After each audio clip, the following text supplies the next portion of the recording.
Meu Senhor e meu Deus, creio firmemente que estás aqui, que me vês, que me ouves. Adoro-te com profunda reverência. Peço-te perdão dos meus pecados e graça para fazer com fruto este tempo de oração. Minha Mãe Imaculada, São José, meu Pai e Senhor, anjo da minha guarda, intercedei por mim. Quais são as características que uma mulher procura num homem para casar? Foi uma pergunta dirigida a uma mãe de 6 filhos, na presença do seu marido, um famoso psiquiatra e influencer. Estava numa residência de estudantes, no final de uma tertúlia, quando já se estavam a dispersar alguns, mas juntaram-se outros para continuar a conversar.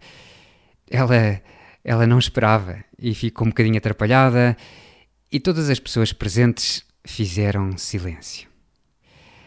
Lá foi dando umas dicas e todos aqueles rapazes estavam a ouvir atentamente. Aquela resposta interessava mesmo.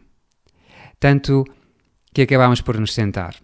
E o marido, mais propenso a falar, disse: fora de lamechices, qual é o protótipo de homem que uma mulher deseja para casar? É São José. E começa a dizer: um homem com todas as virtudes. Faz o que tem de fazer, decide, levanta-se, age, não se queixa, defende, trabalha, reza, ama. Não eram estas as palavras, mas mais ou menos estas as ideias. Mais de um mês depois, recordo que alguns rapazes me falaram disso. No seu desejo de formar uma família, pois olhavam para José. Tenho de ser mais como ele. Hoje celebramos a sua festa, a festa de São José. Seria ontem, mas como estamos na Quaresma, os domingos de Quaresma têm precedência. Por isso hoje interrompemos este tempo de penitência, de preparação para a Páscoa, para celebrar esta solenidade. Deixamos o roxo para usar o branco litúrgico. Porém, hoje, Jesus, lembrei-me de juntar esta figura que nos ajuda tanto do teu pai adotivo, de São José, ao espírito da Quaresma. Como era o espírito de penitência de São José? Não sabemos. Não temos nada escrito a esse respeito. Mas há dias dei por mim a imaginar São José. E a imaginar São José no pensamento de Jesus, no teu pensamento, Senhor, quando no Sermão da Montanha dizias aquelas palavras célebres. Quando jejuardes, não vos mostreis tristes como os hipócritas, que desfiguram o rosto para mostrar aos homens que jejuam. Na verdade vos digo que já receberam a sua recompensa. Mas tu, quando jejuares, unge a tua cabeça e lava o teu rosto, a fim de que não pareça aos homens que jejuas, mas sim ao teu Pai, que está presente no oculto. E teu Pai, que vê no oculto, te dará a recompensa. Não sei se imagino bem, mas pensava em ti, Senhor, a dizer estas palavras e a recordares tantos exemplos dos fariseus, de gente importante, a chamar a atenção para as suas penitências. E por contraste, a pensares também no teu Pai. Imagino-te a percorrer aqueles homens simples que tinham subido àquele monte para te ouvir e talvez te lembrasses do teu Pai, em algum rosto, em alguma cara, algum talvez que tivesse o mesmo ofício e lembrando-te da sua vida tão normal, da forma como jejuava, por exemplo, sem que ninguém se desse conta, em dias de trabalho, sorrindo, sem chamar a atenção, só os olhares tão atentos daquela criança pequena que eras tu, notavam isso. O pai não está a comer hoje. Porquê? E talvez Jesus, ainda pequenino, olhasse para a sua mãe de forma interrogativa e ela levando o dedo índice aos lábios, pedindo-lhe silêncio. Talvez depois explicando, mostrando-se sempre carinhosa com o seu marido, orgulhosa, compreensiva, dando espaço para estas penitências. Teu pai, que está presente no oculto, te dará recompensa. Qual seria a recompensa de José? Uma intimidade maior com o pai, sem dúvida. Uma luz mais clara da sua missão. Uma alegria enorme. Um sentimento de liberdade. A confiança clara de que o pai o ajudaria, com a sua graça, a cumprir o que lhe pedia.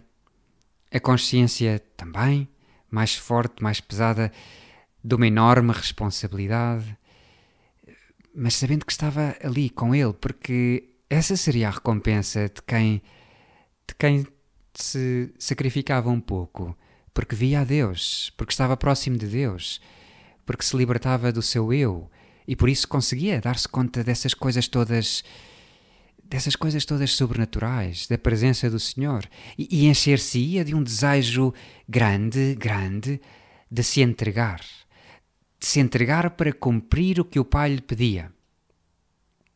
São José não era imaculado. Nasceu com o pecado original. Sentia as tentações, sentia o aguilhão da carne. E como desejaria ter o coração puro, intacto, só para ti, Senhor. Como te desejava amar. E como desejava amar castamente a sua esposa. Daí que eu penso que seria lógico que o espírito de penitência em José surgisse natural, assim, e constante. Uma vontade enorme de ser livre, de ser puro, de se submeter ao coração, ao querer de Deus. Por isso treinava-se.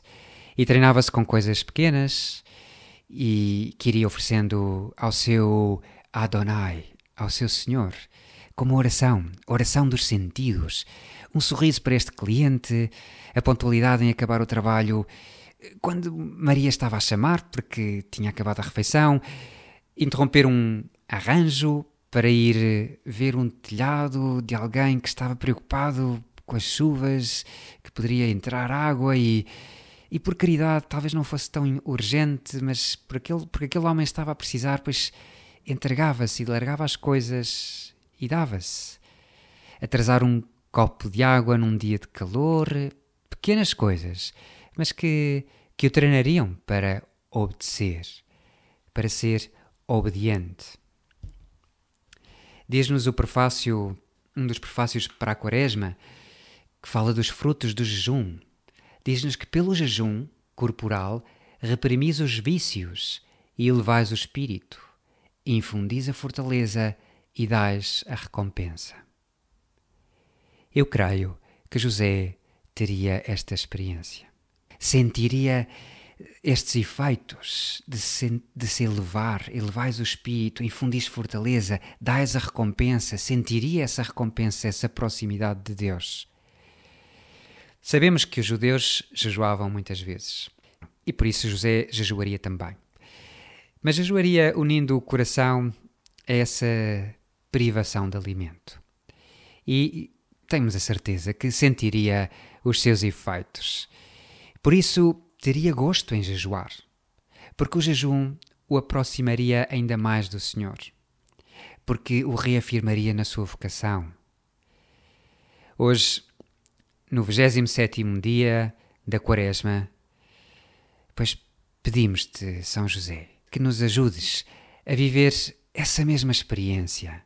Podemos pedir-lhe que nos ajude a fazer uma boa lista de pequenos sacrifícios, como nos recomendam os santos, São José Maria e tantos outros, ter assim uma pequena lista, uma boa lista de pequenos sacrifícios. Boa porque nos aproxima de Deus. porque nos liberta dos laços do egoísmo, da sensualidade, do comodismo, da preguiça, que nos torna mais livres para fazermos mais apostolado, para darmos mais testemunho, para vivermos melhor a fraternidade, para sermos mais felizes, no fundo. Será boa se for curta, pequenos sacrifícios e poucos, mas calhar constantes, que nos ajudam a pensar mais nos outros, a ser mais caridosos. E já passou o tempo. Distraí-me. Olhamos para Maria. Pela primeira vez pensei em Maria também a jejuar. Se cumpriam na casa de José as prescrições da lei, Maria também jejuaria. Porém, ela não precisava do jejum, como Jesus também não precisava, e no entanto quis jejuar aqueles 40 dias no deserto. Não te motiva a ser mais generoso? Mas hoje é dia de São José. E como nos recordou o Papa, naquela carta tão bonita, a Patris Corde, São José é o padroeiro principal da Igreja. Pedimos-lhe que cuide da Igreja Universal e da nossa Igreja Portuguesa, nestes momentos tão atribulados. Que nos ajude a ser solução para estes problemas, vivendo esta Quaresma com o mesmo espírito de penitência com que ele viveu na Terra e que acabamos de meditar. Dou-te graças, meu Deus, pelos bons propósitos, afetos e inspirações que me comunicaste nesta meditação. Peço-te ajuda para os pôr em prática. Minha Mãe Imaculada, São José, meu Pai e Senhor, anjo da minha guarda, intercedei por mim.